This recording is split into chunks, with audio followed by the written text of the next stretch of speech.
আসসালামু আলাইকুম। আপনারা সবাই কেমন আছেন? আশা করি ভালো আছেন।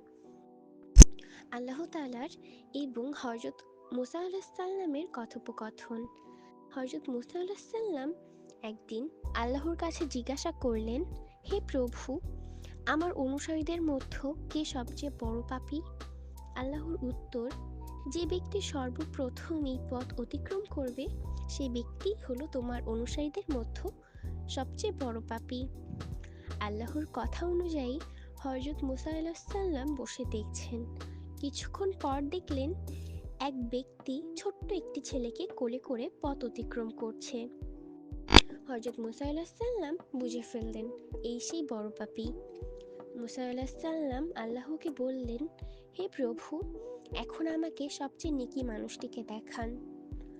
অতঃপর আল্লাহর কথা অনুযায়ী হযরত মুসা আলাইহিস সালাম বসে দেখছেন।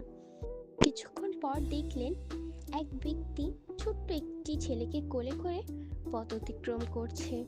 হযরত মুসা আলাইহিস সালাম বুঝে ফেললেন এই সেই বড় পাপী। তারপর হযরত মুসা আলাইহিস সালাম আল্লাহকে বললেন, হে প্রভু, এখন আমাকে সবচেয়ে নেকী মানুষটিকে দেখান। আল্লাহর উত্তর, সূর্য ডোবার সাথে সাথে যে লোকটি তোমার পূর্বস্থান দিয়ে চলে যাবে সেই হলো সবচেয়ে নেকীবান ব্যক্তি।